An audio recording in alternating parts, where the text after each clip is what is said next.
ሄርሜላ ለአብርሽ የፍቅር ጥያቄዋን ካቀረበችለት በኋላ አብርሽም እንግዲህ እሷ ያልጠበቀችውን መልስ ነው የመለሰላት። ጓደኞችም ያልጠበቁት መልስ ነው እዛ ጋር ያገኙት። እንግዲህ እነሱ ለደስታ ብለው ያዘጋጁት ፓርቲ በሚያሳዝን ሁኔታ ተጠናቋል። አብርሽም እንግዲህ ባየውና በሰማው ነገር ላይ በንዴትና በድንጋጤ እነሱ እንግዲህ ባመጡለት ባቀረቡለት ሀሳብ ሳይስማሙ ቀርቶ በጭንቀት እሱም ራሱን ስቶ ወድቆ ሆስፒታል ገብቷል። እንግዲህ አዳዲስ ነገሮችን ተከስተዋል።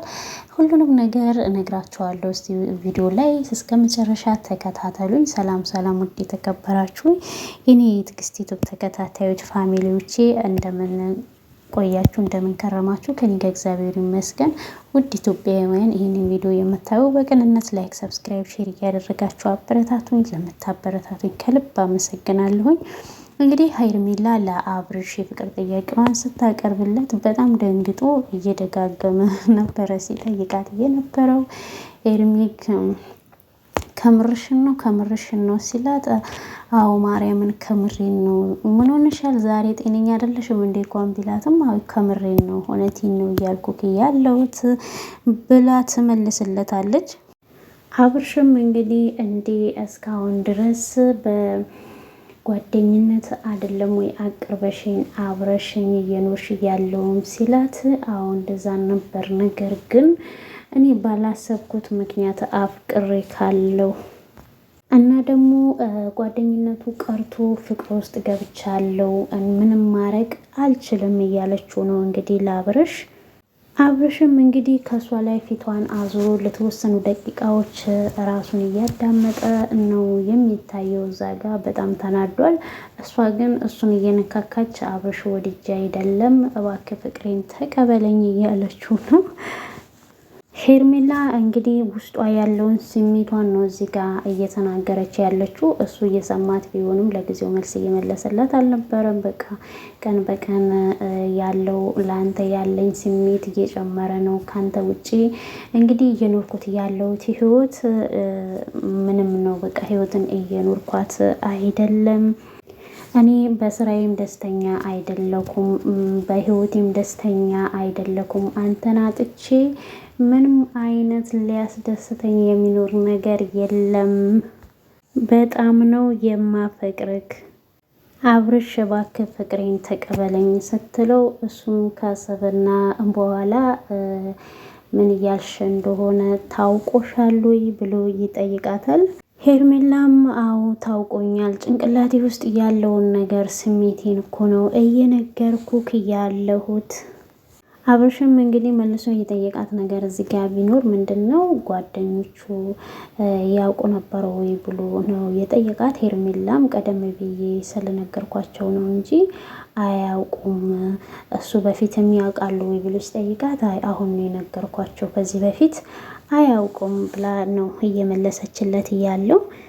ሄርሜላ ምን ላድርግ እኔ እኮ ፈልጌው አይደለም አስቤውም አይደለም ፍቅር ውስጥ እየገባሁት ስትለው፣ እንግዲህ አብርሽም ከመጀመሩ ነው እንደዚህ አይነት ነገር ሊሰማሽ የቻለው ልትነግሪኝ ትችያለሽ ወይ እያላት እንግዲህ እሷም እዚህ ጋር በጣም ተጨናንቃለች። ምክንያቱም አስባ የመጣችው ሌላ ነገር ነበረ። እዚህ ጋር እሱ የሚመልስላት መልስ ላይ በጣም እንደተጨናነቀች ነው የሚያሳየው። እንግዲህ ሄርሜላም እዚህ ጋር እያለች ያለችው ካንተ ጋራ በማሳልፋቸው ነገሮች ሁሉ በፍቅር እየተገፋፋው ነው ያለሁት፣ ነገር ደግሞ ሞር እየገባኝ ስለይክ ነው ሳጣክ ነው እየገባኝ፣ ለዛ ነው የኔ አሁን ፍቅሬን ያቀረብኩልክ እያለችው ነው። እሱ አንገቱን አቀርቅሮ እንግዲህ አብርሽዬ አንዴ ቀና በልና አውራኝ እያለችው ትገኛለች። አብርሽ ሁሉን ነገር ከሰማ በኋላ ከእንግዲህ በኋላ እንድትነኪኝ አልፈልግም ሄርሜላ፣ የኔ ላይፍ ሁሉንም ነገር ታውቂያለሽ አይደል? ከአንቺ የተደበቀ ነገር አንዳችም የኔ ህይወት የለም። እንዴት እንደዚህ ልታስቢ ቻልሽ? እያላት ነው እንግዲህ አብርሃም እዚህ ጋር።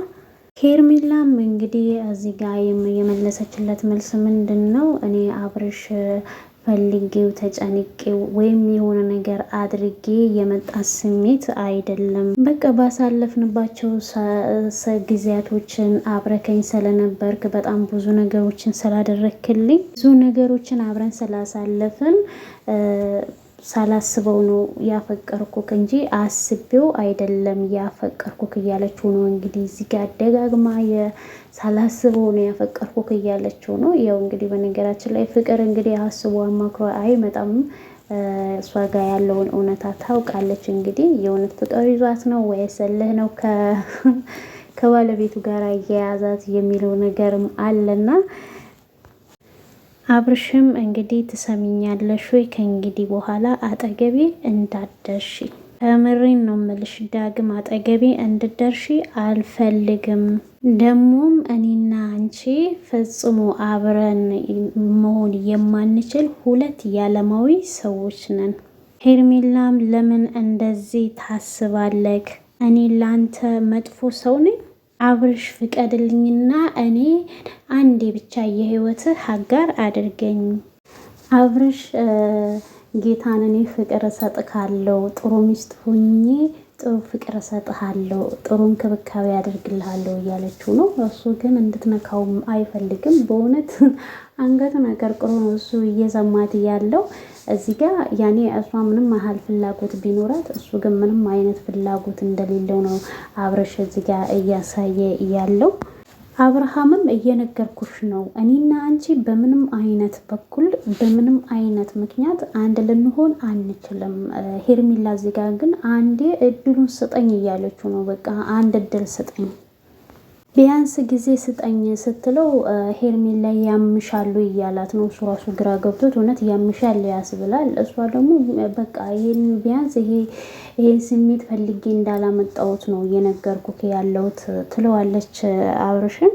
እና ተረዳኝና ጊዜ ስጠኝ ጌታን አስደስት ካለው ያለችው አብርሃምን በጣም እየተለማመጠችው ነው። እንግዲህ አብርሃም ደግሞ እንደማይፈልግ እየነገራት እሷ ግን በጣም እያስጨነቀችው ትገኛለች ሄርሜላ።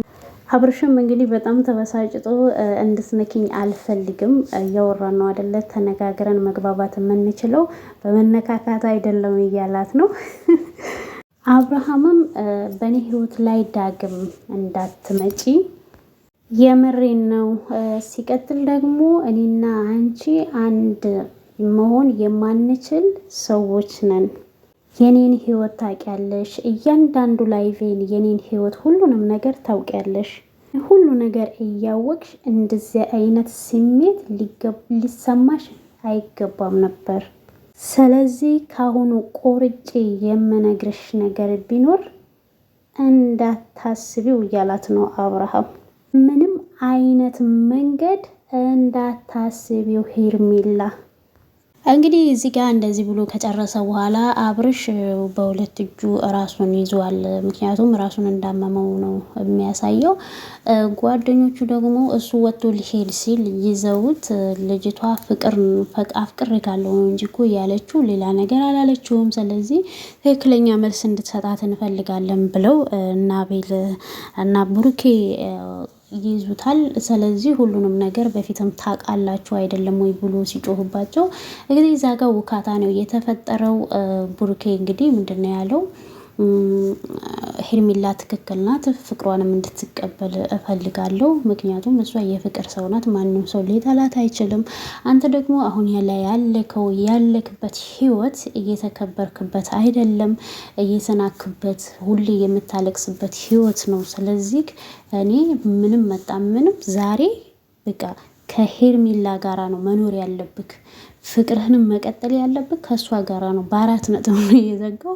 አብርሽም ደግሞ ምንድነው ያለው እዚህ ጋር አንተ ነህ እኮ በእኔ ህይወት ውስጥ ወሳኝ፣ ምን አገባችሁ ብሎ እንትን ሲል ብዙ ጊዜ አንተን አይችካለው መኪና ውስጥ ሁሉ ቁጭ ብለህ ስታለቅስ ስታዝን አይቻለሁ። ያንተን ላይፍ ሙሉ ለሙሉ አውቃለሁ። ስለዚህ ለአንተ የሚበጀውን እኔ ነኝ የማቅልክ፣ እኔ ነኝ ያለህበትን ስሜት የማውቀው ሲለው እንግዲህ አብርሃም እዚህ ጋር መቋቋም አቅቶት ልውጣ ሲላቸውም አትወጣም ብለውት በዚህ ስሜት እንዴት ሆነክ ነው መኪና የምትነዳው? በዚህ ስሜት ውስጥ ሆነህ መኪና አንተ እንዴት እንደምትነዳ ስለምናቅ ሌላ ችግር ስለምትፈጥር ልትወጣ አትችልም፣ አትወጣም ይሉታል። በዚህ አጋጣሚ እንግዲህ በዚህ በመካከል እየተነጋገሩ ራሱን ስቶ ነው የወደቀው።